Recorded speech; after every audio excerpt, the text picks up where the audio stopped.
So, hello students, welcome to Sneacher. Let's start with the new chapter, chapter number 9, Algebraic Expression and Identities. उसका introduction. This lecture is all about the introduction of this chapter. Okay, it is very basic chapter in algebra. Algebra का जो आपको और mathematics में बहुत basic है. अगर आपको mathematics learn करना है, so you should know about the algebra. तो उसके लिए basic chapter इसीलिए हम यहाँ से start करते हैं. Okay, तो आपको थोड़ा mathematics का भी idea है. सो फर्स्ट तो हम समझते हैं कि what are the expression. Okay, expression क्या होते हैं.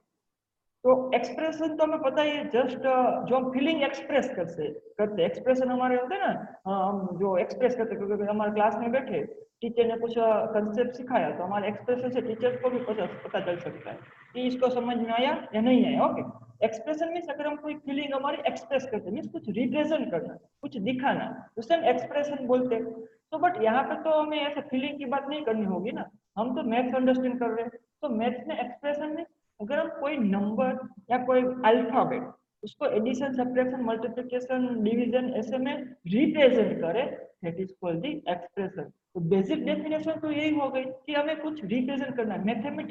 मैथमेटिकल जो चीजें होती है, नंबर, अल्फाबेट होते हैं, वेरिएबल जिसे हम कहते हैं, उसको एडिशन, सब्ट्रैक्शन, मल्टीप्लिकेशन, डिवीजन में रिप्रेजेंट करे, that is called the expression. Okay, तो यहाँ पे आपका फर्स्ट पॉइंट एक्सप्रेशन क्या होगा. इट इज a form कहते हैं, it forms by constant variable and operations. Medical operation नहीं, सर्जरी वाला ऑपरेशन.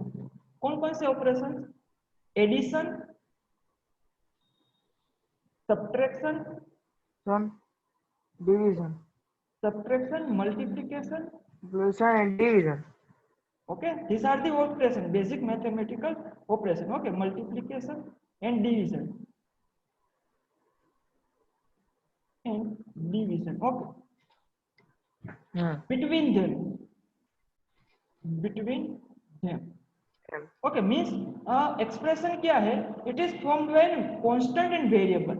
कांस्टेंट वेरिएबल हो गए, इन दोनों के बीच में क्या होगा, डिफरेंट ऑपरेशन परफॉर्म हुए होंगे, means addition, subtraction, multiplication and division. Okay, तो इसके एग्जांपल देखते हैं. एग्जांपल क्या होते हैं एक्सप्रेशन के. तो सपोज मैं सिंपली ऐसे लिखूं, कोई एक एग्जांपल लिखूं, सपोज फर्स्ट एग्जांपल माय 5, ऐसा 5 लिखूं, तो एक नंबर रिप्रेजेंट किया है ना.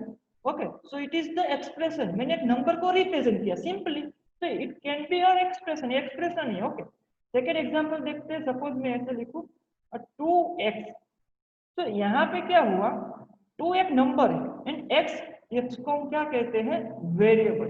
जो भी अल्फाबेट होता है ना, alphabet means letters, A B C D means A B C D हमारी, इनमें से अगर कोई भी लेटर आए that is called the variable. मैं वेरिएबल की डेफिनेशन आपको अभी बताऊंगा, बट जनरली हम यहाँ पे जो अल्फाबेट होगा that is called variable and जो नंबर होगा that is called the constant. तो यहाँ से कांस्टेंट एंड वेरिएबल क्लियर क्या है दोनों. तो यहाँ पे क्या है, कांस्टेंट एंड वेरिएबल के बीच में कौन सा ऑपरेशन परफॉर्म हुआ है, multiplication. Okay, it is an expression. अब मैं इसे सपोज लिखूं 2x + 3 कर दूं, तो यहाँ पे कांस्टेंट है, वेरिएबल है, इन दोनों के मल्टीप्लिकेशन भी है एंड यहाँ पे एडिशन भी आ गया. ओके, तो it is also an expression. Okay, suppose हम थर्ड एग्जांपल लिखें जैसे 4x² - 2x + 6. ओके, तो यहाँ पे क्या आ गया, वेरिएबल भी है, उसकी पावर उसके साथ कांस्टेंट पावर, यहाँ पे x × 2 भी है. Okay, and students no need to speak out any word, क्योंकि अगर कोई डाउट है ना you can tell me. Okay, और मेरे साथ में बोलने की कोई नीड नहीं, क्योंकि थोड़ा मिस अंडरस्टैंडिंग हो जाती है. ओके, मुझे ऐसा लगता है तुम्हें कोई डाउट है. ओके, तो यहाँ पे अगर कोई डाउट होगा तो you can in between lecture, sir यहाँ पे समझ में नहीं आया. ओके स्टूडेंट, तो ये हो गया हमारा एक्सप्रेशन 4x² - 2x + 6. ओके, इस तरह से कोई भी एक्सप्रेशन लिख सकते हैं. इस तरह से सपोज मैं ऐसे लिखूं x³ + 1/3x² - 6x. तो यहाँ पे भी एक एक्सप्रेशन ही है. ओके, हम यहाँ पे x वेरिएबल है, मैं ऐसे भी लिख सकता हूँ. ओके, y² + 2 ऐसे भी लिख सकता हूँ, मीन्स y हमारा वेरिएबल आ गया. ओके, ऐसे भी हम लिख सकते हैं x y z + x square y plus y square z, ऐसा भी हम लिख सकते हैं। यहाँ पे भी सिर्फ वेरिएबल, ओके, सिर्फ वेरिएबल भी चल सकता है, ओके। तो यहाँ पे क्या होगा, दिस आर दी एक्सप्रेशन। मैं बहुत सारे एग्जांपल इसीलिए ले रहा हूँ क्योंकि आपको आइडिया है कि एक्सप्रेशन किसे कहते हैं। सपोज में वेरिएबल और अनदर, मैंने बोला ना कोई भी अल्फाबेट हो सकता है, ओके, वेरिएबल में कोई भी अल्फाबेट हो सकता है। तो सपोज में अल्फाबेट पी क्यू, तो इसको मैं अगर P Q plus P square plus Q square, okay, यहाँ पे मैं 2pq करता हूँ, तो यहाँ पे भी P and Q R variable, तो ये भी एक एक्सप्रेशन है। तो ये सारे क्या है, एक्सप्रेशन के एग्जाम्पल है। तो क्लियर स्टूडेंट्स, एक्सप्रेशन किसे कहते हैं? Everyone clear? Yes. Okay, so now अब समझते हैं उसमें कांस्टेंट क्या है, पता है कांस्टेंट क्या होता है, वन बाय वन समझते हैं इसको कांस्टेंट। तो फर्स्ट तो मैं आपको कांस्टेंट कह दूं कि कांस्टेंट क्या होता है, ओके। तो अगर हम यहाँ पे कांस्टेंट की बात करें,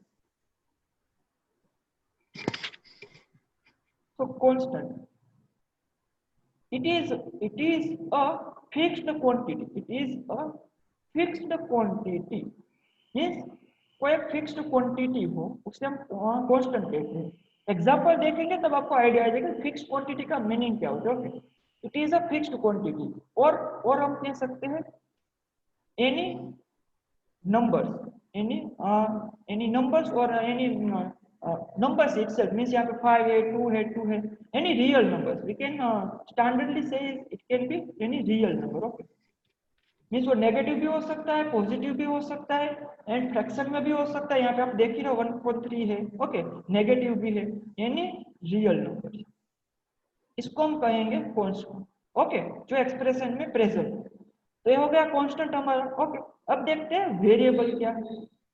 वेरिएबल क्या है, आपको वेरिएबल वर्ड से समझ में आता है। Variable means very, very means change, जो क्वांटिटी चेंज हो रही है, मीन्स कोई एक क्वांटिटी है जो कंटिन्यूअसली चेंजिंग हो रही है, कोई पर्टिकुलर प्रॉब्लम है, कैसे वो चेंज हो रही है वो अभी मैं आपको एक्सप्लेन करूंगा, एग्जांपल देके आपको आइडिया आएगा कि वेरिएबल किसे कहते हैं। स्टूडेंट्स, आपका चैप्टर नंबर 2 ऑलरेडी कंप्लीट हो गया इन स्कूल, ओके। सो आपको वहां पे आपने वेरिएबल यूज किए ही है, ओके, बट आपको पता नहीं होगा कि एग्जैक्टली वेरिएबल कहते किसे, ओके। हम वो यहाँ पे समझ लेंगे। सो वेरिएबल किसे कहेंगे? Variable means alphabet, it is a letters used for, ये कोई letters, letters means alphabet, confuse मत होना, letters means alphabet used for a unknown quantity, used for a unknown quantity, जो हमें पता नहीं है, ओके, जो हमें पता नहीं है उसके लिए हम यूज करेंगे unknown quantity which is continuously changing, which is continuously changing, okay, changing और वेरिंग, ओके, कंटिन्यूअसली चेंजिंग और इसके हम कह सकते हैं वेरिंग, ओके। तो क्लियर, ऐसी कोई क्वांटिटी, कांस्टेंट क्या था, जो क्वांटिटी फिक्स्ड रहती है, मींस चेंज नहीं होती, उसे हम कांस्टेंट कहते हैं। एंड जो क्वांटिटी चेंज हो रही है एंड हमें पता भी नहीं, अननोन है हमारे से, उसे हम कहेंगे वेरिएबल। उसके लिए जो हम अल्फाबेट यूज करें या कोई लेटर यूज करें, that is called the variable. यहाँ तक clear, variable and constant exactly क्या है डेफिनेशन वाइज, ओके। तो अब हम इसको एग्जाम्पल लेके समझते हैं। एक मैं आपको एक एग्जाम्पल दूं, सपोज, ओके, हम एक एग्जाम्पल ले लेते हैं यहाँ पे इस तरह से। सपोज आपको आपको कोई कोई ओके, आप क्या लेने, कोई पेन लेने गए, ओके, ओके, बुक लेने गए, अच्छे से एग्जांपल देते हैं, बुक लेने गए आप स्टेशनरी पे, कोई बुक लेने गए, क्योंकि जनरली आप कोई ऐसा, तो क्योंकि मैं वेजिटेबल या ऐसा भी एग्जांपल ले सकता था, कोई भी चीज है, ओके, बट जनरली हम स्टूडेंट्स है तो बुक लेने ही जाते हैं जनरली। सो हम ऐसा एग्जाम्पल, क्योंकि ऐसा जरूरी नहीं कि यही एग्जाम्पल पर्टिकुलर होगा, बट आपको प्रैक्टिकली समझ में आए, इसीलिए आप रिलेट कर पाओ अपनी सिचुएशन को, इसीलिए मैं यहाँ पे ऐसा एग्जाम्पल ले रहा हूँ, ओके। आगे जाके हम अपने चैप्टर नंबर 2 में बहुत सारे एग्जाम्पल देखे, ओके, वेरिएबल के लिए, इसे हम वेरिएबल कहेंगे। तो यहाँ पे एग्जाम्पल देखते हैं। सपोज आप कोई स्टेशनरी पे, एक स्टेशनरी है, ओके, वहां पे आप गए बुक ले, क्या लेने गए, बुक लेने गए, ओके, ओके, कोई बात नहीं। अब आपके पास बुक की जो कॉस्ट है, क्या है, cost of book, cost of book है, सपोज जनरली आपकी बुक की कॉस्ट होती है 25-40 रुपीज होती है, ओके, यहाँ पे सपोज मैं 40 रुपीज ले, कॉस्ट ऑफ बुक क्या है 40, RS 40, ओके, 40 रुपीज। अब आपको क्या करना है, अब ये तो फिक्स नहीं, कोई पर्टिकुलर बुक है जो आपको नोटबुक चाहिए, रफ राइट डाउन करने के लिए, क्लास वर्क बनाने के लिए, रफ बुक बनाने के लिए, ओके, उसकी कॉस्ट है 40 रुपीज। एंड अब सारे students one by one, suppose कोई एक स्टूडेंट गया, सपोज आप ही गए, कोई आप ही गए, तो स्टूडेंट्स वन गया, उसको मैं कह देता हूँ student one. Okay, student one को एक बुक परचेस करने गया। ओके, उसने कितनी बुक खरीदी, उसने सपोज कितनी परचेस बुक की, 5 बुक परचेस की, 5 बुक परचेस की। ओके ओके, अब उसके टोटल आपको कितने रुपीस देने पड़ेंगे, तो आप कैसे कैलकुलेट करोगे, 5 इंटू 40 है ना, 5 total number of book into cost of book, so 5 into 40, तो 5 इंटू 40 क्या आ जाएगा, 200 रुपीज। उसको कितने रुपीज गिवन करने पड़ेंगे, 200 रुपीज उसको पे करना पड़ेगा। अब कोई स्टूडेंट टू गया, आपका कोई फ्रेंड था, आपका कोई फ्रेंड था स्टूडेंट टू, वो परचेस करने गया, उसने सपोज 10 बुक परचेस कर पूरे साल की, पूरे year, for the whole year.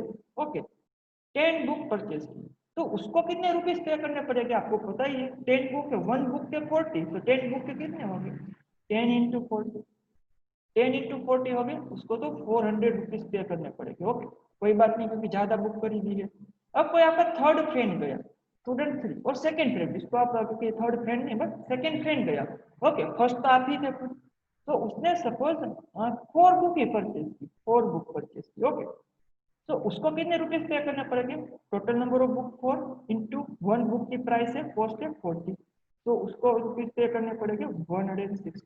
अब स्टूडेंट्स यहाँ पे आप समझ रहे हो, यहाँ पे हमें क्या, कौन कांस्टेंट है कौन वेरिएबल, वो फाइंड करना है। ओके, तो यहाँ पे कांस्टेंट क्या है, तो कांस्टेंट क्या है यहाँ पे, कॉस्ट ऑफ द बुक है ना, फिक्स रह रही है यहाँ पे 40 40 40। कोई भी स्टूडेंट परचेस करने जाए तो कॉस्ट ऑफ बुक क्या है, फिक्स रहेगी यहाँ पे। तो यहाँ पे हम कांस्टेंट किसे कह सकते हैं, यहाँ पे हम कांस्टेंट कह सकते हैं cost of the book. Here constant is, here constant is cost of book है ना, कांस्टेंट।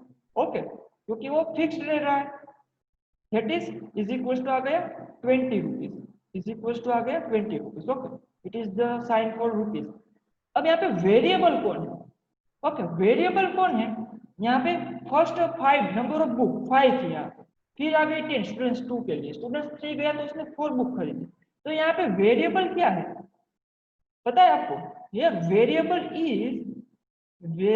इज यहाँ पे 5 10 4, वो क्या है, that is the number of book, वो क्या है, variable is number of book है, number of book. Okay,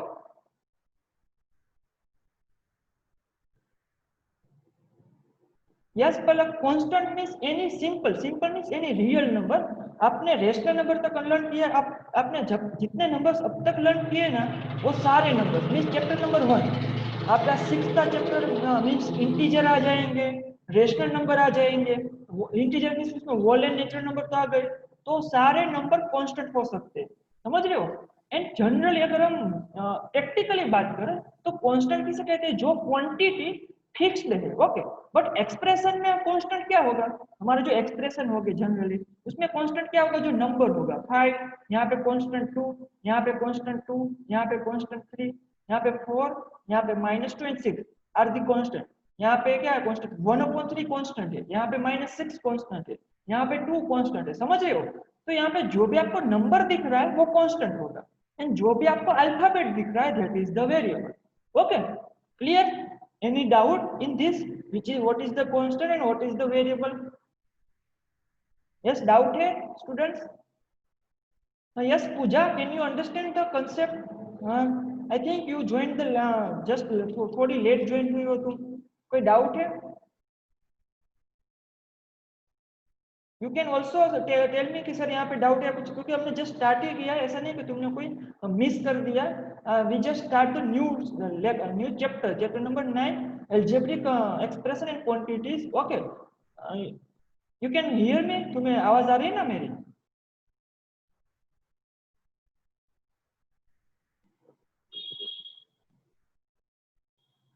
okay, सो अगर डाउट, ओके, सो अगर कोई डाउट है so you can tell me. Okay, feel free to tell me, कोई भी डाउट है तो you can tell me, sir यहाँ पे समझ में नहीं आया कि आप क्या एक्सप्लेन कर रहे हो। ओके, तो वेरिएबल यहाँ पे कौन सी क्वांटिटी चेंज हो रही है, यहाँ पे क्वांटिटी चेंज हो रहा है नंबर ऑफ बुक, उसको मैंने कह दिया नंबर ऑफ बुक को वेरिएबल। ओके, उसको हम कैसे रिप्रेजेंट करते हैं वेरिएबल हमें पता है कैसे, अल्फाबेट से। तो इसके इक्वल टू मैं कोई अल्फाबेट ले लेता हूँ, सपोज मैं इसको एन कह देता हूँ, नंबर ऑफ बुक है सो एन। तो अब आपको कोई भी ऐसा एक्सप्रेशन बनाना है, इससे एक्सप्रेशन क्या बनेगा, तो अगर आप टोटल कॉस्ट ऑफ रुपीज, क्योंकि यहाँ पे जो है वो क्या है 200 400 160, वो क्या है टोटल कॉस्ट ऑफ रुपीज है, मीन्स टोटल कॉस्ट है, टोटल कॉस्ट ऑफ रुपीज है, टोटल कॉस्ट। ओके, जो आपको पे करनी पड़ेगी वो क्या होगी, cost of one book 20 and variable number of book 20 n. तो यहाँ पे आपका एक्सप्रेशन क्या बना 20 एन। नाउ क्लियर, कोई भी एक्सप्रेशन जो होता है उसमें कांस्टेंट क्या होता है, वेरिएबल क्या होता है। स्टूडेंट्स क्लियर, कोई डाउट? ओके, आई थिंक आपको क्लियर ही, ओके क्लियर है ना, no doubts? Yes. Okay, so अब यहाँ पे एग्जांपल हो गए what are the expression. So now clear what are the expression, सारे एक्सप्रेशन के एग्जांपल है। ओके, नाउ अब समझते हैं एक्सप्रेशन जो होते हैं उसमें terms, what is the terms, what is the factors and what is the coefficient. बहुत सिंपल वे में आपको एक्सप्लेन करूंगा। ओके, तो फर्स्ट हम समझते हैं कि टर्म्स क्या। First let's start with terms. Okay, तो टर्म्स क्या होते हैं खबर है, terms expression form by adding of terms, और हम कह सकते हैं terms added up and form an expression. तो मैं यहाँ पे लिखती हूँ एक्सप्रेशन, एक्सप्रेशन હું એ બધા રિસીવ એક રમવું છે આજે, एक्सप्रेशन અને કોઈ ન હોય તો હું એકલો રમતો હોય. Expression form by adding of an term, adding of terms. यहाँ पे मोस्ट इंपोर्टेंट इज एडिंग बोला है, नॉट सब्ट्रैक्टिंग। ओके, वो माइंड में रखना है। यहाँ पे हम एग्जांपल देखते हैं फर्स्ट एक्सप्रेशन का, उसमें आइडेंटिफाई करते हैं कि कौन कौन टर्म्स है। ओके, आपको पता चलेगा कि एक्सप्रेशन कैसे बनता है, टर्म्स को ऐड करके बनता है। ओके, तो यहाँ पे मैं एग्जांपल देखता हूँ, एक्सप्रेशन का आपको एग्जांपल देता हूँ। तो यहाँ पे सपोज एग्जांपल है x प्लस 2। ओके, तो यहाँ पे देखो कौन कौन ऐड हो रहा है, x एंड 2 ऐड हो रहे हैं। तो यहाँ पे टर्म्स कौन है, कौन कौन सी टर्म्स होगी, टर्म्स आर x एंड 2। समझ रहे हो, यहाँ पे ऐड कौन कौन हो रहा है, x एंड 2 ऐड हो रहा है। यहाँ पे आप ये नहीं देखना है कि वेरिएबल एंड कांस्टेंट अलग अलग है। ओके, सो यहाँ पे ऐड हो रहे हैं x एंड 2, जो भी ऐड हो रहा है पूरी क्वांटिटी सिर्फ एडिंग, उससे हम टर्म्स कहेंगे। ओके, अनदर एग्जांपल देखते हैं। तो यहाँ पे टर्म्स है x एंड 2। सेकेंड एग्जांपल देखते हैं x। ओके, x तो ले लिया, y ले लेते हैं। ओके, ऐसे लेते 2y प्लस 6। ओके, इस तरह से ले लिया। तो यहाँ पे कौन कौन ऐड हो रहा है, यहाँ पे पूरा 2y एंड 6 ऐड हो रहा है। तो यहाँ पे टर्म्स कौन होगी, टर्म्स आर 2y एंड 6। समझ रहे हो, जो भी ऐड हो रहा है उसको हम टर्म्स कहेंगे। थर्ड एग्जांपल ले लेते हैं। ओके, तो थर्ड एग्जांपल में सपोज मैं लूं इस तरह से, सेम इसको अगर मैं ऐसे कर दूं 2y माइनस 6 कर दूं। ओके, मैंने क्या बोला था, ओनली एडिशन कंसीडर करना है।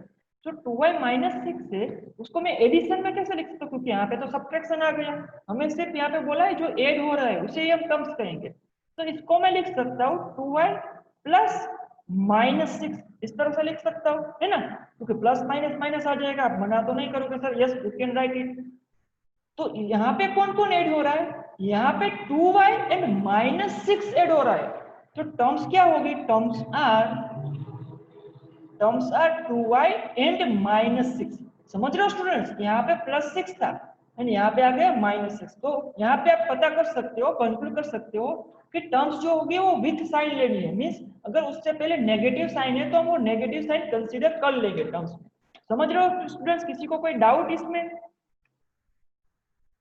अगर मैं ऐसे एग्जांपल अगेन एग्जांपल आपको नो सर.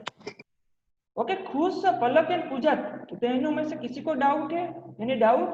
यहाँ पे अगर सपोज हम ऐसे एग्जांपल ले लो, suppose x square okay 2x square. Okay, 2x square भी नहीं, आपको अच्छे से समझ में है इसलिए एक एग्जांपल मेरे एग्जांपल पे रेंडम ले रहा हूँ। ओके, यहाँ पे minus 4x square plus 2x minus 6। Okay, यहाँ पे आ गया ये। अब मुझे कोई कह सकते हैं यहाँ पे टर्म्स कौन सी होगी? टर्म्स आर कौन कौन जो ऐड हो रहा है यहाँ पे? पूरा -4x² ऐड हो रहा है, तो टर्म्स कौन हुई? -4x²। ओके, सेकेंड टर्म कौन सी हुई?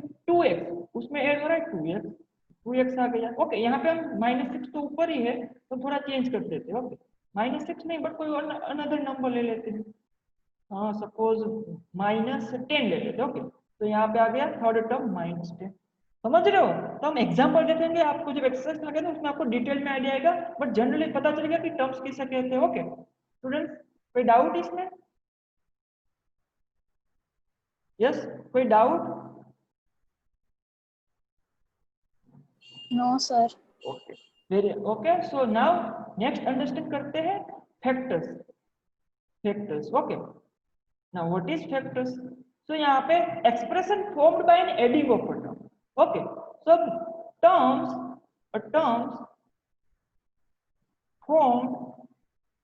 formed by and product of n factors. Terms formed by n, oh n नहीं आएगा but only a. Okay, by a product of n factors. Product of factors. Okay, अब इसको समझते हैं। यहाँ से एग्जांपल लेते हैं। ओके, यहाँ से तो आपको थोड़ा कंपैरिजन में आपको आसानी है कि आप कंपेयर कर सको। ओके, तो यहाँ पे मैं फर्स्ट एग्जांपल सपोज ए लेता हूँ, 2y + 6, 2y + 6। ओके, तो यहाँ पे फर्स्ट तो टर्म्स कौन कौन सी है? एक टर्म्स, तो क्योंकि यहाँ पे terms formed by a product of factors, means each term के बारे में बात करनी पड़ेगी जब हम फैक्टर्स अंडरस्टैंड कर रहे हैं। ओके, सो यहाँ पे टर्म्स है एक तो 2y एंड सेकंड टर्म है 6। ओके, अब ये कौन कौन से फैक्टर से बने? फैक्टर मींस क्या होता है पता है? मल्टीप्लिकेशन। प्रोडक्ट बोला है ना, प्रोडक्ट ऑफ फैक्टर्स। तो यहाँ पे कौन इस दो चीजों की प्रोडक्ट हो रही है? कोई कह सकता है मुझे? 2 and y, so 2 and y are the factors इस टर्म के लिए। 2 and y are the factors। यहाँ पे तो सिर्फ अकेला 6 है, तो ये 6 is the factors। Now clear students? कोई डाउट इसमें स्टूडेंट्स? No sir. कोई डाउट इसमें? Okay, no doubt. यहाँ पे एक अनदर एग्जांपल लेते हैं। सपोज ऐसे 7xy प्लस 6x। ओके, इस तरह से एग्जांपल ले लिया। तो यहाँ पे कौन कौन सी टर्म है? कोई कहेगा मुझे? टर्म्स तो फर्स्ट कौन सी है? 7xy एक टर्म है। Okay, 7xy is the term. Second term कौन है? 6x टर्म है, दोनों है, 6x। दोनों टर्म। ओके ओके, मैं यहाँ पे 6x नहीं -6x लेता हूँ, आपको अच्छे से आइडिया है, समझने में आसानी है। -6x ले लेता हूँ। तो यहाँ पे अब सेकंड टर्म है -6x, नॉट +6x, है ना? अब यहाँ पे कौन कौन फैक्टर है? 7 x एंड y, तीन फैक्टर है क्योंकि तीनों मल्टीप्लाई हो रहे हैं। ओके, यहाँ पे कौन कौन फैक्टर है? -6 and x। Now clear factors कौन होते हैं स्टूडेंट्स? क्लियर ना? आई थिंक अब तो क्लियर ही है। ओके, सो नाउ अब समझना है last, what is coefficient. Coefficient क्या होता है भाई, उसको समझ लेते हैं। ओके, थर्ड हमारा कंसेप्ट है व्हाट इज कोएफिशिएंट। ओके, तो जो कांस्टेंट फैक्टर होगा, इट इज अ कांस्टेंट और it is a numerical factor. Numerical factors okay is called, और इसको तो यहाँ पे लिखना है नहीं क्योंकि it is a numerical factor, हमने कहीं दिया it is a numerical factor. Okay, तो इसे हम कहेंगे, क्या कहेंगे? कोएफिशिएंट। हम इसको एग्जांपल से समझते हैं कि किसे हम न्यूमेरिकल फैक्टर कहते हैं। ओके, तो it is a numerical factor, तो इसको एग्जांपल लेके समझते हैं। ओके, एग्जांपल ले लेते हैं। सपोज यहाँ पे, तो मैंने यहाँ पे प्रीवियस में एग्जांपल लिया था। क्या एग्जांपल लिया था? Yes, 7xy - 6x। ओके, यहाँ पे एग्जांपल फर्स्ट ले लेते हैं 2y + 6। फर्स्ट एग्जांपल लिया था 2y + 6। ओके, तो यहाँ पे टू टर्म थे 2y एंड 6। ओके, अब न्यूमेरिकल फैक्टर कौन है यहाँ पे इस टर्म में? तो 2 इज अ कोएफिशिएंट।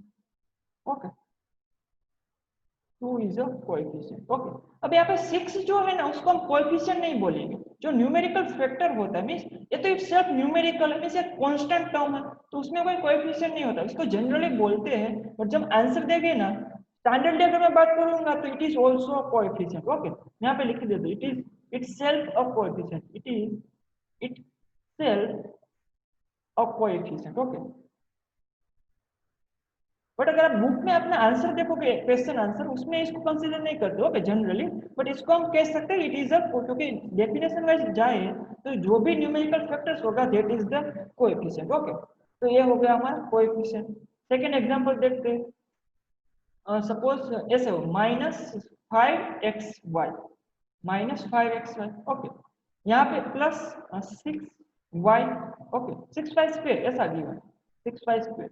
तो यहाँ पे कौन कौन सी टर्म है -5xy एंड 6y स्क्वायर, तो यहाँ पे टर्म्स है -5xy एंड सेकेंड टर्म है 6y square.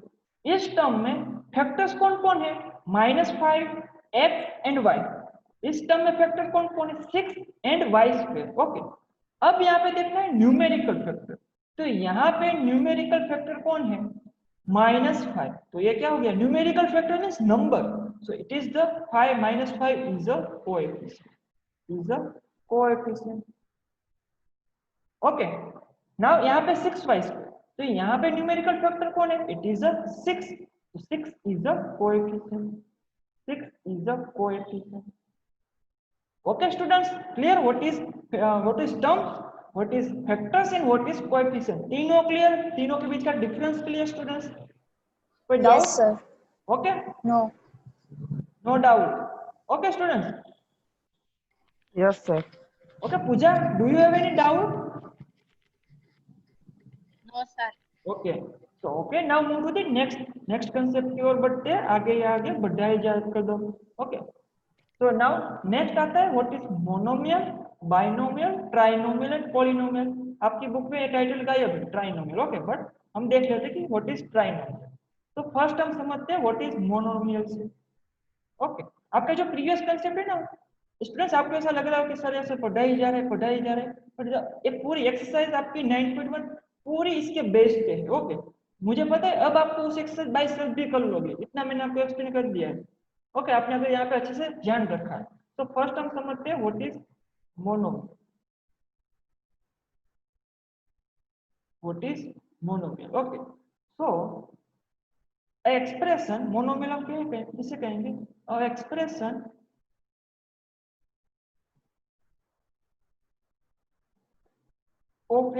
of only one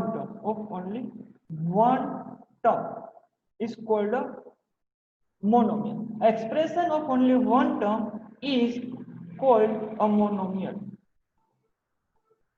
अब ऐसा क्यों, इसको अगर अच्छे से समझना है तो इसका वर्ड पे ही फोकस करते हैं। मोनोमियल, अगर मैं यहाँ पे जस्ट रफली आपको एक्सप्लेन करता हूँ, मोनोमियल है ना, मोनोमियल सारे आपको समझ में आ जाएगा। मोनो ए वर्ड बना है मोनो प्लस मियल से, ओके, नोमियल से, नोमियल से। ओके, अब मोनो नोमियल का मीनिंग होता है जनरली टर्म। ओके, नोमियल का मीनिंग होता है क्या, टर्म मीनिंग होता है, क्लियर। तो मोनो का मीनिंग होगा वन, हमें पता है मोनो मीन्स वन। ओके, अब यहाँ पे बाइनोमियल है, nomial means term, bi means two, so two term आएगी इसमें। Trinomial, tri means three and nomial means term, three term आएगी। Polynomial, poly means many, nomial means term, so many term. आपको basic idea आ गया कि आप ये सब क्या है, क्लियर स्टूडेंट्स। यहाँ से आपको अच्छे से समझ में आया ना कि नोमियल मीन्स टर्म होती है, ये थोड़ा ग्रीक वर्ड है। ओके, अगर मैं भूल नहीं रहा हूँ सो नोमियल जो है ग्रीक वर्ड है, I think Greek he word है टर्म के लिए। ओके, तो इसीलिए हम इसको वहां से लाए। तो मोनो मीन्स होता है 1 2 3 लाइक दैट। ओके, तो ये हो गया हमारा इस तरह से अंडरस्टैंडिंग। तो अब इसके एग्जांपल देख लेते हैं कि इसमें मोनोमियल में आता कौन कौन है। एग्जांपल वो तो डेफिनेशन तो पता चल गई, तो सिर्फ वन टर्म होनी चाहिए। ओके, तो नो एडिशन, एडिशन की कोई बात ही नहीं होगी। तो सपोज मैं ऐसे लिखूं जस्ट टू, तो यहाँ पे just two it is a monomial है ना।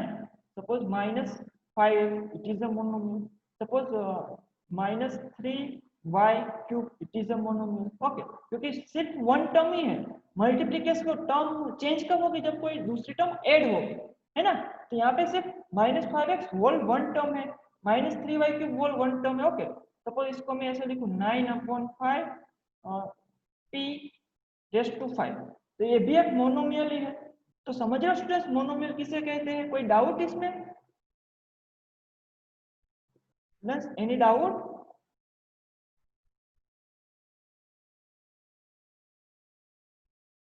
Hello students, hello. No sir. Okay, so बीच बीच में ऐसे नो सर। तो मुझे जस्ट आंसर देना, मुझे ऐसा लगे कि सब तुम सब जागे हुए हो, ग्राफ जागो ग्राफ जागे, ऐसा मुझे बोलना नहीं पड़े। Okay, so monomial clear. Now next understand what is the binomial. Okay, ના ભાઈ હવે व्हाट इज द ગેમ નથી રમતું.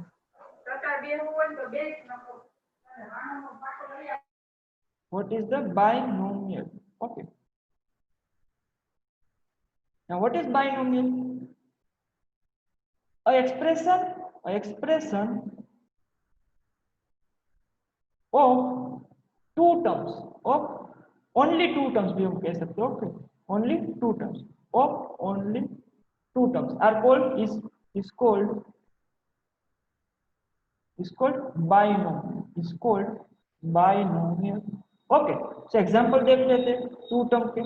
तो इसको मैं लिख सकता हूँ 2x प्लस 4, यहाँ पे 2x and 4 both to terms है, 2x एंड 4 टू टर्म्स है, तो आ गया हमारा binomial.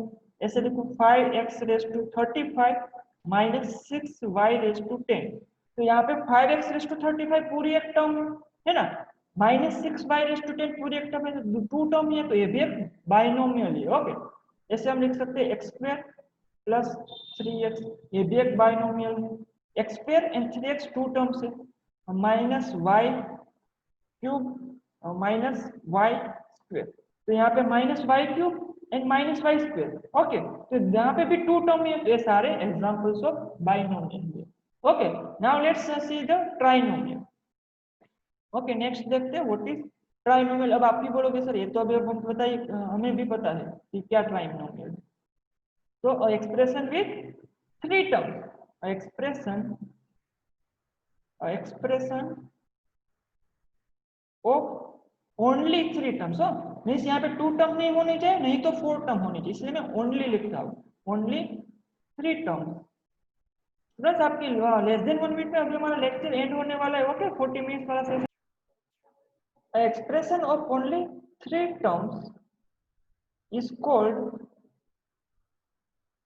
called trinomial, is called a trinomial। Okay, इसे हम कहेंगे ट्राइनोमियल। ओके, इसके एग्जांपल देख लेते हैं, विचार दी एग्जांपल्स ऑफ ट्राइनोमियल। इसको मैं x² plus 2x plus 3, it is trinomial. x² 2x and 3 are three terms. Okay, again एक एग्जांपल देख लेते हैं, suppose x³ minus 6xy plus y², यहाँ पे भी x³ है, -6xy एक सेकेंड टर्म है and third term is y², तो ये is also three terms. Okay, x³ -6xy and y², so it is a trinomial. Okay, तो इस तरह से we can write the example of trinomial. ऐसे भी लिख सकते हैं y² minus xyz plus z², z 4:4, ऐसे भी मैं लिख सकता हूँ कोई भी। ओके, यहाँ पे y² is the first term, -xyz is the second term and z⁴ is the third term. So these are the examples of trinomial. Okay, now let's understand what is the polynomial. Okay, just understand what is the polynomial. Okay, ये आपका chapter आएगा standard 9 में, second chapter होगा polynomial. Okay,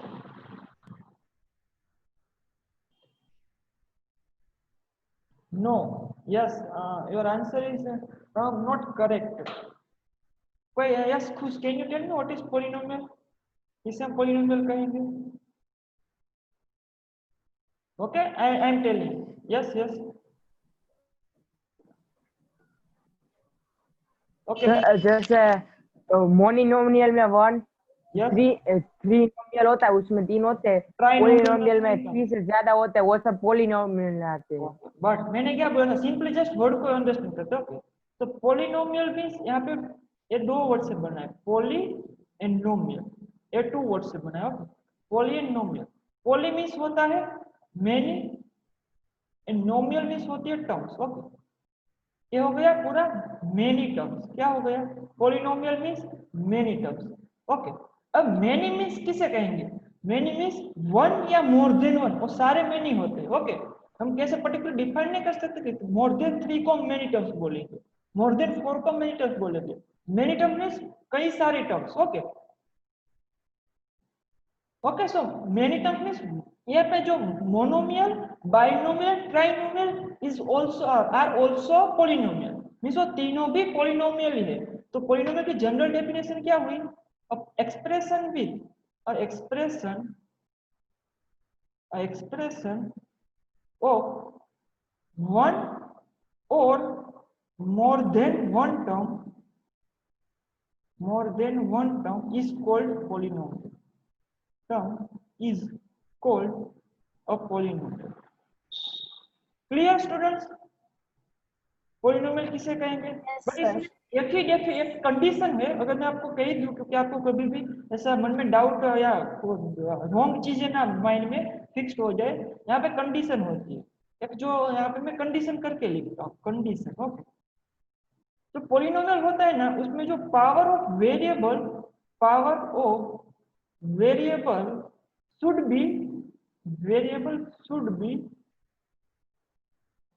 B क्या होनी चाहिए? Should be a whole number.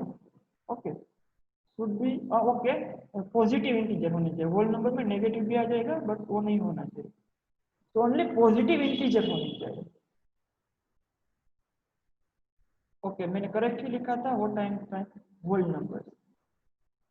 Okay, मैं आपको example, whole numbers means 0 1 2 3 4 like that. Okay, तो पावर ऑफ वेरिएबल पॉलिनोमियल में कभी भी नेगेटिव, यहाँ पे आप देख लो, यहाँ पे कहीं पे भी मैंने पावर वेरिएबल की, मींस यहाँ पे x⁵35 पावर पॉजिटिव पावर है, y⁵3 पॉजिटिव पावर है, p⁵5 पॉजिटिव पावर, y⁵3 2, यहाँ पे 4, यहाँ पे 2, यहाँ पे 2, यहाँ पे 3, समझ रहे हो ना? Power of variable exponent, generally mathematics में उसको एक्सपोनेंट बोलते हैं। आप अगर डेफिनेशन देखने जाओगे तो उसको एक्सपोनेंट बोला होगा। वो क्या नहीं हो जाए? Only whole number. Okay, so it is the only condition for the polynomial. So clear what is the polynomial? तो यहाँ पे एग्जांपल भी राइट डाउन कर लेते हैं, एग्जांपल ऑफ पोलिनोमियल। ओके, जैसे 2 is the polynomial. Okay, -5x is a polynomial. 5x² plus 6x minus 3 is a polynomial. y² plus xyz is a polynomial. Okay, जैसे xyz² लिखूं, ये भी एक polynomial है। यस पलक, एनी डाउट? तो यहाँ पे समझ रहे हो what is the polynomial? Okay, तो पॉलिनोमियल कोई भी ऐसा नोमियल मींस कोई भी टर्म से बना हो, वन या more than one terms we can consider, this all are the polynomial. तो यहाँ तक क्लियर? फर्स्ट हमने समझा कि what is expression. Okay, first हमने अंडरस्टैंड किया कि व्हाट इज एक्सप्रेशन ये। Okay, what are expressions? तो जो भी कांस्टेंट वेरिएबल है उसके बीच में ऑपरेशन से बनता है, that is called the expression. उसमें कांस्टेंट क्या होता है, उसमें वेरिएबल क्या होता है? Constant is a fixed number, fixed quantity, variable is कोई भी अल्फाबेट। ओके, उसके बाद terms, factor and coefficient. Terms जो है वो एक्सप्रेशन बनता है टर्म्स के एडिशन से। फैक्टर्स होते हैं ईच टर्म में, जो प्रोडक्ट ऑफ फैक्टर से बनती है। कोई भी टर्म प्रोडक्ट ऑफ फैक्टर से बनती है। कोएफिशिएंट होता है numerical factor. Okay, monomial, binomial, trinomial. Polynomial बहुत ही सिंपल है, क्लियर है ये। ओके ओके, नाउ अंडरस्टैंड करते हैं what is like term and unlike term. Okay, what is like term and unlike term? तो फर्स्ट हम समझते हैं what is like term. Okay,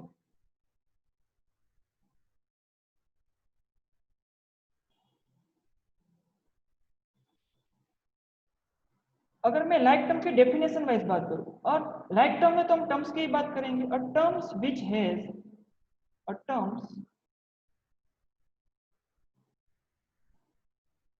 which has same or similar, we can say similar, not same exactly,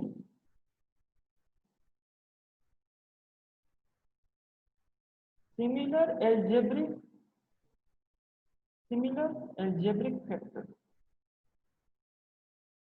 इसमें कुछ समझ में नहीं आया कि सर क्या बात कर रहे हैं। सिमिलर एल्जेब्रिक फैक्टर्स का क्या मीनिंग होता है? एग्जांपल से देखते हैं। ओके, एग्जांपल से आपको समझ में आएगा। ओके, सो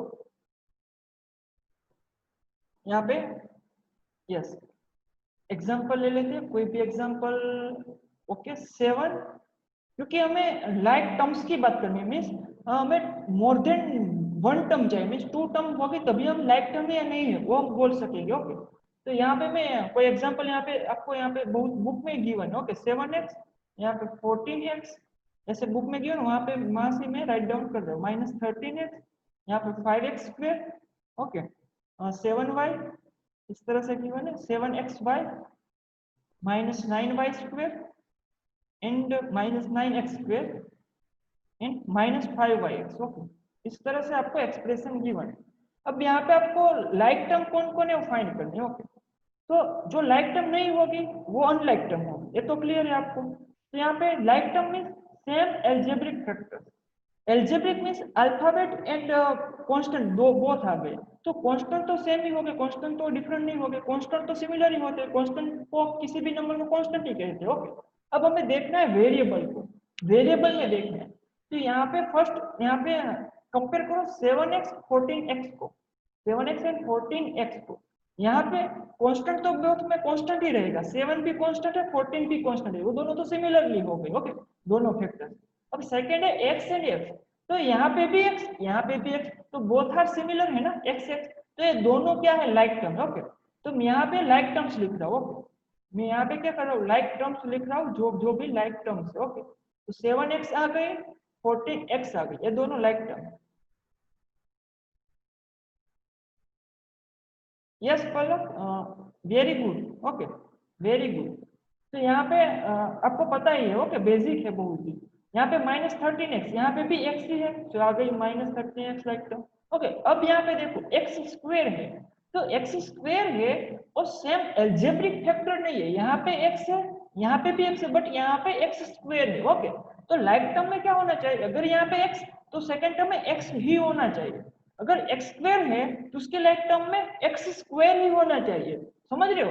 तो यहाँ पे 5x स्क्वायर इसकी लाइक टर्म नहीं होगी। ओके, तो यहाँ पे फर्स्ट लाइक टर्म ये मिल गई आपको, पूरी लाइक टर्म मिल गई। ओके, अब इसकी लाइक टर्म फाइंड करते हैं, x स्क्वायर वाली कोई लाइक टर्म है, यस। यहाँ पे 5x स्क्वायर x स्क्वायर वाली कोई टर्म है, यस। यहाँ पे देखो -9x स्क्वायर, तो 5x square and -9x square are the like term, दोनों में x स्क्वायर क्लियर। सेकंड देखते हैं 7y, तो यहाँ पे y है, यहाँ पे x भी है, तो यहाँ पे x नहीं है, तो दोनों लाइक टर्म नहीं है। ओके, so 7 7 भी है, y भी, but x is not there, so this both are not a like term। 7y के साथ कौन आएगा, यस कोई भी नहीं है, तो 7y की कोई लाइक टर्म ही नहीं है। ओके, अब देखते हैं 7xy, तो 7xy, तो x एंड y, तो और कोई टर्म है जिसमें x एंड y हो, हियर इज yx, तो यहाँ पे 7xy and -5yx are the like term. अब आया -9y स्क्वायर, उसकी कोई लाइक टर्म नहीं है क्योंकि y स्क्वायर वाली टर्म ही नहीं है। तो नाउ क्लियर लाइक टर्म कौन कौन है, तो बाकी सारी, अब इसको मैं अनलाइक टर्म में लिखूं, जो लाइक टर्म नहीं होगी वो सारी अनलाइक टर्म्स होगी। ओके, तो यहाँ पे 7x and 5x square are the unlike term. Okay, minus यहाँ पे मिस ये सब आ गई। अब यहाँ पे अगर मैं लिखूं 7y and 7xy are the unlike term, यहाँ पे y यहाँ पे xy है, अनलाइक टर्म हो गई। ओके, अगेन एक एग्जांपल लिखिए, -9y स्क्वायर -9x स्क्वायर, यहाँ पे है y स्क्वायर यहाँ पे है x स्क्वायर, तो it is not a like term. दोनों में अगर यहाँ पे y स्क्वायर है तो यहाँ पे भी y स्क्वायर होना चाहिए, तभी वो लाइक टर्म कहलाएगी। ओके, क्लियर स्टूडेंट्स, कोई डाउट इसमें लाइक टर्म अनलाइक टर्म में, any doubt? No sir. Okay, समझ में आएगा ना पूरा, कोई भी डाउट नहीं है ना इसमें। Okay, so now move to the next. Okay, अब एग्जांपल देख लेते हैं, बहुत ही आपको सब पूरा आइडिया आ जाएगा, पूरा कंसेप्ट आपको क्लियर हो जाएगा। ओके, मुझे पता है कि हमारा जस्ट टाइम एंड होने को है 1 आवर, बट जस्ट एक एग्जांपल सोल्व कर लेते हैं, आपको पूरा आइडिया आ जाए, है ना। सोल्व करना है ना, मजा आ रहा है ना लेक्चर में कि नहीं आ रहा है, समझ में आ रहा है? हाँ सर, बहुत मजा आ रहा है। ओके, सो यहाँ पे एक एग्जांपल देख लेते हैं, आपको पूरा आइडिया आ जाएगा अब तक हमने स्टडी क्या किया, what we have studied till now. Okay, तो फर्स्ट यहाँ पे 2 एक्सप्रेशन नहीं, कितने एक्सप्रेशन गिवन है, टोटल 3 एक्सप्रेशन गिवन है। फर्स्ट वन, वो एक थोड़ा क्रॉस में चला गया। ओके,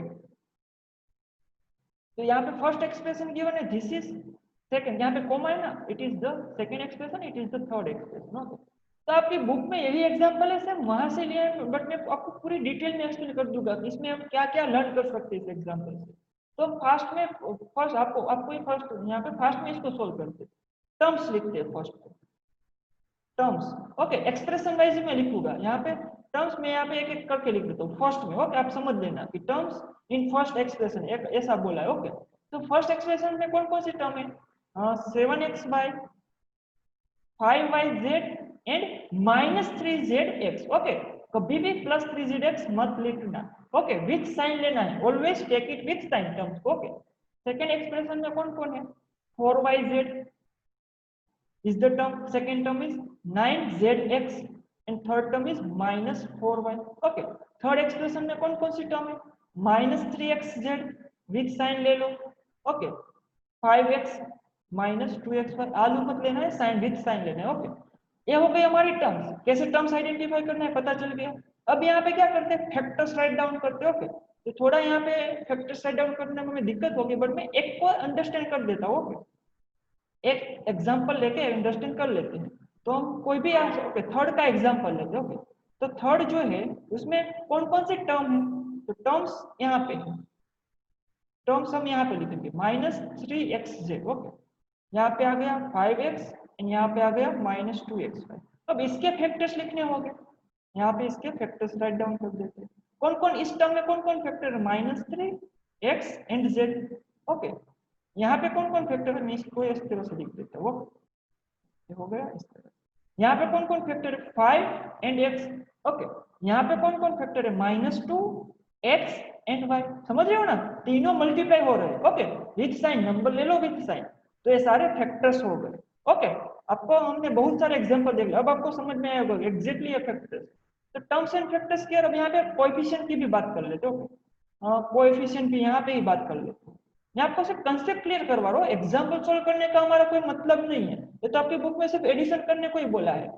यहाँ पे कोएफिशिएंट कौन होगा? यस, कोई कह सकता है मुझे आप में से? What is the coefficient in this term? Yes, fast students, coefficient क्या है? क्या होता है कोएफिशिएंट, पता है? हेलो, आंसर यस और नो, पता है या नहीं पता है? 5। यहाँ पे फर्स्ट में ओह, तो -3। यस, -3। Yes, very good, -3। कौन जो न्यूमेरिकल फैक्टर हो that is called the coefficient. Okay, तो न्यूमेरिकल फैक्टर है -3, यहाँ पे है 5 एंड यहाँ पे है -2। तो क्लियर, कोएफिशिएंट किसे कहेंगे, टर्म्स किसे कहेंगे, उसके फैक्टर्स क्या क्या होंगे। क्लियर स्टूडेंट्स, कोई डाउट इसमें? अब आपको पूरा समझ में आ गया, पूरा कंसेप्ट जो अब तक हमने स्टडी किया था। ओके, यहाँ पे अगर हम मोनोमियल बाइनोमियल वाइज बात कर ले तो ये क्या है? ट्राइनोमियल है, 3 टर्म्स है, यहाँ पे भी 3 टर्म्स है, यहाँ पे भी 3 टर्म्स है। तो this 3 expression are trinomial. Okay, तो ये भी हो गया। अब मोस्ट इंपोर्टेंट बात आती है एडिशन एंड सब्ट्रैक्शन की। तो फर्स्ट हम एडिशन करते हैं तीनों एक्सप्रेशन का। Okay, I need to move to the next slide. Okay, यहाँ पे तो ये एग्जांपल आ गया, पर इसको मैं नहीं करना, मैं यहाँ पे नेक्स्ट स्लाइड पे लिखता हूँ। तो फर्स्ट मैं इसको ऐड करता हूँ, एडिशन। तो एडिशन किसे करते हैं? फर्स्ट हम तीनों एक्सप्रेशन को ऐड कर देते हैं। 7xy plus 5yz minus 3zx, 7xy plus 5yz minus 3zx। कोई टर्म लिखने में मिस्टेक हो जाए तो you can tell me. Okay, मुझे बोल देना। उसमें ऐड करना है second expression 4yz 9zx minus 4y। तो उसमें प्लस हो गया 4yz plus 9zx minus 4z, क्या होता है 4y। ओके, माइनस 4y, ये हो गया। उसमें ऐड हो गया ना, सेकंड एक्सप्रेशन ऐड, हमें एक्सप्रेशन को ऐड करने को बोला, समझ रहे हो? ये हो गया। नेक्स्ट एक्सप्रेशन, थर्ड एक्सप्रेशन को ऐड करना है -3xz प्लस 5x, इसमें मैं ऐड कर रहा हूँ -3xz plus 5x and last term थी उसमें -2xy, -2xy। तो मिस्टेक तो नहीं की ना मैंने राइट डाउन करने में, एक्सप्रेशन थोड़े चेंज करने। ओके, तो अब इसको देख लेते हैं। ऐड करना, आपको यहाँ पे क्वेश्चन पूछा था, question add the given expression, ऐसा क्वेश्चन था, तीनों एक्सप्रेशन को ऐड करना था, तो मैंने ऐड कर ही दिया यहाँ पे। अब यहाँ पे इसको कैसे लिखते हैं, आपकी बुक में जो गिवन है ना उसके हिसाब से नहीं करना, यहाँ पे अच्छे से ध्यान रखना, 1 पॉइंट में आपको कहूँगा, आपको पूरा समझ में आ जाएगा। तो यहाँ पे आ गया 7xy plus 5yz minus 3zx, okay, plus उसमें हो गया 4yz। क्योंकि यहाँ पे प्लस है तो सब साइन चेंज ही रहेगी।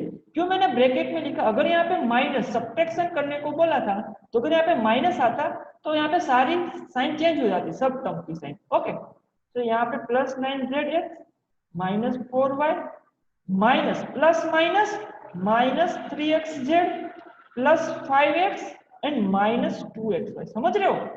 तो ये हो गया हमारा सब टर्म का एडिशन। तो एक्सप्रेशन का एडिशन था, अब हो गया टर्म्स का एडिशन। ये पूरा एक सिंगल एक्सप्रेशन बन गया ना, आप ये भी कह सकते हो। अब मोस्ट इंपोर्टेंट टर्म कौन कौन यहाँ पे ऐड होगा, तो ऑलवेज याद रखना students, always like term can be added. अब आपको पता चला होगा कि लाइक टर्म हमने क्यों अंडरस्टैंड की। Always like term can be added and always unlike term always like term can be subtracted, okay. Always like term can be added and like term can be subtracted, clear? तो हमें basically क्या find करना है, यहाँ पे कौन कौन like term है इस एक्सप्रेशन में। तो 7xy है, तो इसकी लाइक टर्म देखो कौन है, xy कहाँ पे है, कहाँ पे है, यस, हियर इज xy। तो इन दोनों को मैं क्या करूंगा, साथ में राइट डाउन कर दूंगा। सो 7xy माइनस 2xy हो गया, इन दोनों साइड में ग्रुपिंग करना है। अब यहाँ पे और अनदर कोई xy वाली टर्म है, थर्ड टर्म होती तो थर्ड भी यहाँ पे राइट डाउन कर देते, okay, like term. Next term देखते हैं 5yz, तो 5yz क्योंकि कांस्टेंट को तो देखना है, सिर्फ हमें लेटर को देखना है, सेम लेटर होने चाहिए। yz, यस, यहाँ पे है yz, और कहीं पे है yz नहीं, और कहीं पे नहीं है, तो यहाँ पे ये दोनों ऐड हो गए। अब सेकंड में किसको करना है, 5yz, ओके, प्लस हो गया 4yz, ओके, ये दोनों ऐड हो गई क्योंकि लाइक टर्म ही ऐड हो सकते हैं। अब देखते हैं माइनस 3zx, zx 9zx, और यहाँ पे भी है xz, समझ रहे हो? तो तीनों ऐड होगा। तो अब क्या होगा, माइनस 3zx उसमें दिस टर्म प्लस 9zx उसमें दिस टर्म माइनस 3xz, तीनों ऐड हो गए, तीनों लाइक टर्म है, xz नॉट fz, बाइक आती है ना। अब आया माइनस 4y, इसकी कोई लाइक टर्म है नहीं है, so minus 4y as it is आएगा। नेक्स्ट टर्म रहेगी 5x, तो 5x कोई लाइक टर्म है नहीं है, 5x एज इट इज आएगा। क्लियर स्टूडेंट्स, कोई डाउट? यहीं पे ही हो ना, मुझे पता है ओवर टाइम हो गया है, बट आपको क्लियर हो जाए पूरा हमारा अब तक का कंसेप्ट, ओके। तो अब जस्ट ऐड कर दो, किसको ऐड करें, यहाँ पे ऐड नंबर को ही करना रहेगा ना, xy तो कॉमन है, तो 7 माइनस 2 क्या होगा, 5xy, ये हो गया इन दोनों का सब्ट्रैक्शन, क्योंकि साइन सब्ट्रैक्शन किया तो सब्ट्रैक्ट ही हो गया, ओके। कोई डाउट यहाँ पे? 7 माइनस 2 5, xy ही रहेगा, इसको हम इस तरह से भी समझ सकते हैं, ओके। 7xy है माइनस 2xy, यहाँ पे xy कॉमन, xy को मैंने कॉमन ले लिया, रिमेनिंग इज 7 माइनस 2, 7 माइनस 2 होता है 5, सो इट इज 5xy, ओके। तो इस तरह से आप सारे का सब में कर सकते हो, इसको मैं रिमूव कर देता हूँ, जस्ट आपको आइडिया इसीलिए था, ओके। नाउ अब समझते हैं कि सेकंड में क्या होता है, 5yz प्लस 4yz, तो 5 प्लस 4 9yz, ओके। Minus 3 6 and plus 9, minus 6 plus 9 होगा, माइनस 6 प्लस 9 होगा plus 3, so it is plus 3zx, okay. Now minus 4y as it is, वो तो किसी में ऐड नहीं होगा, प्लस 5x। अब स्टूडेंट्स कभी भी आप पता है आप क्या मिस्टेक करोगे, 5 माइनस 4 कर दोगे, इसको लिख दोगे xy, या कभी भी मत करना, ऑलवेज याद रखना, always like term can be added and like term can be subtracted. कभी भी आप कोई भी ऑपरेशन परफॉर्म करो, कोई भी टू टर्म्स को ऐड करो, तो देखना क्या करो, ऐड या सब्ट्रैक्ट करो कभी भी लाइक में कोई भी टर्म को, तो फर्स्ट देखना क्या दोनों लाइक टर्म है, ऑलवेज नंबर देख के एडिशन सब्ट्रैक्शन मत कर देना जब आप एक्सप्रेशन डील कर रहे हो। यहाँ पे y है, यहाँ पे x है, वेरिएबल भी चेंज हो गए, तो ये कैसे ऐड हो सकता है? आप एप्पल एंड बनाना को ऐड कर सकते हो, 5 एप्पल एंड 3 बनाना, आप 8 बनाना एप्पल बोल सकते हो, समझ रहे हो मेरी बात? नहीं बोल सकते ना, तो सेम वे में y एंड x ऐड नहीं हो सकते, ओके। इसलिए हम x प्लस y ऐसे ही लिखते हैं, ओके, इसको 2xy नहीं कह देते, दोनों डिफरेंट है। सो नाउ क्लियर यहाँ तक स्टूडेंट? कोई डाउट है अब तक में? समझ आया ना? पूरा एक्सप्रेशन समझ में आया स्टूडेंट्स? हाँ सर। ओके, तो यहाँ तक हम रखते हैं। हमने किसे टर्म्स कहते हैं, किसे एक्सप्रेशन कहते हैं, फैक्टर्स क्या है, कोएफिशिएंट क्या है, कैसे टर्म्स को ऐड करना है, सबट्रैक्ट कैसे करना है, हमारा सेकंड एग्जांपल था, बट बहुत ही लॉन्ग टाइम हो गया, बट हम यहाँ पे एंड कर देते हैं। हम एक्सरसाइज में लर्न कर लेंगे। तो कल हमें क्या करना है? एक्सरसाइज 9.1 स्टार्ट करनी। तो be ready with that. Okay okay students, कोई doubt? So I am ending the lecture here. Thank you students. Okay, I am ending the lecture here. We will meet in the next lecture. Okay.